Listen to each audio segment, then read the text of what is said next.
Did you know that eating at the wrong time of the day can make a huge difference in whether or not you go on to develop a lot of really serious problems like diabetes, hypertension, etc., etc. So my discussion again is on the topic of circadian rhythm today. Sorry, not sorry. It's one of my favorite topics to talk about. And today I'm going to be talking about more systems that are regulated by the circadian rhythm and how we can use that knowledge to our advantage. But first, I'll go into a little more detail about the brain systems involved in the circadian rhythm.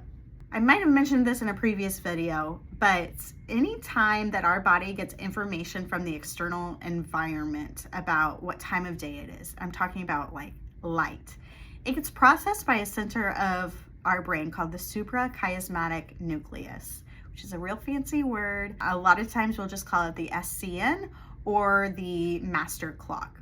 Basically, this brain region is located kind of right behind your eyes, and it's in the thalamus in case you're interested.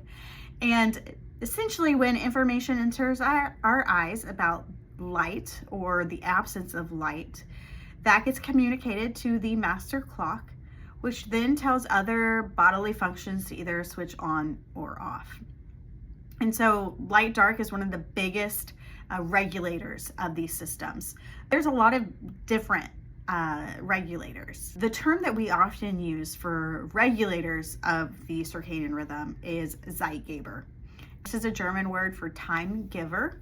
Basically what it means is an external cue located in our environment, so outside of our bodies, that communicates time of day.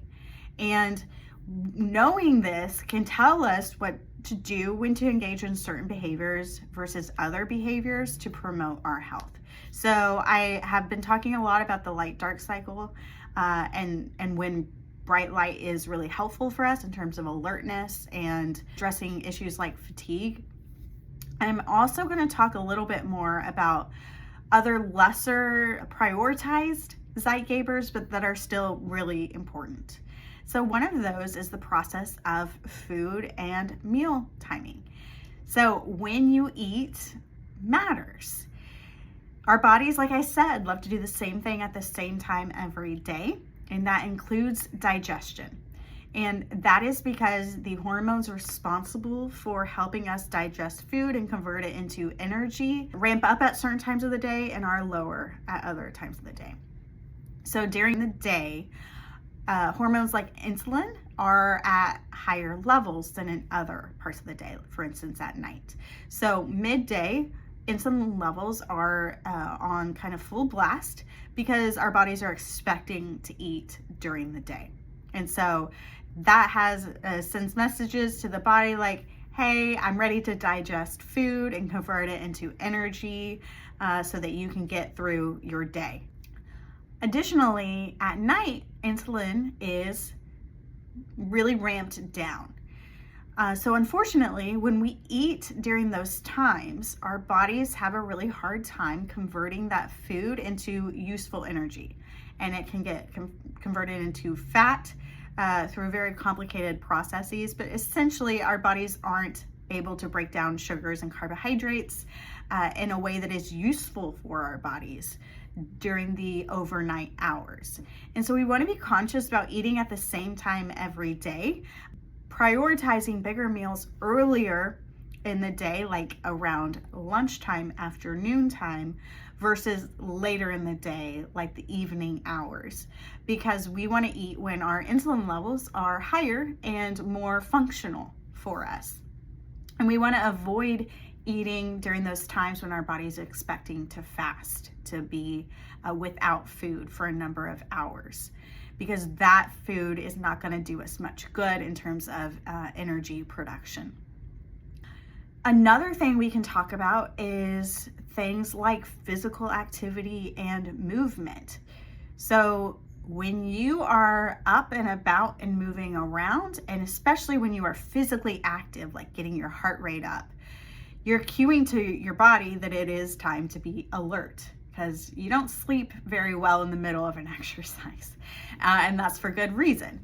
So when you exercise, we want to be thinking about the specific times of the day to do that, And during wakeful hours is way better for our bodies than doing it during evening or middle of the night hours. So if you're exercising, we want to make sure that it's not within a couple of hours of bedtime, because we need our bodies, first of all, we need the body temperature to go down, and exercises elevates the core body temperature. So we need to have the opportunity to bring that core body temperature down before we try to sleep. Otherwise, we're going to really struggle to sleep.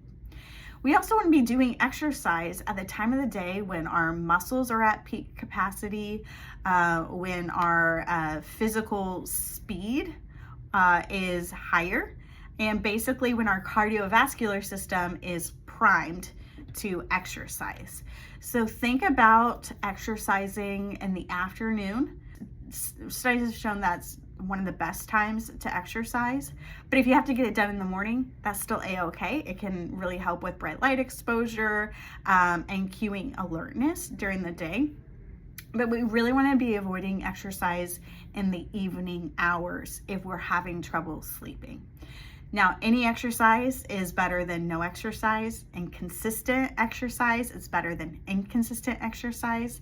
So we have to fit things into our priority list. But if we can maximize the time of things like exercise, as well as eating and digestion, then we can really support a healthy, balanced body. And if we support a healthy, balanced body, usually we have healthier and more balanced sleep. So if you have any questions about this, I would love to hear them. Let me know your thoughts and stay tuned for other updates.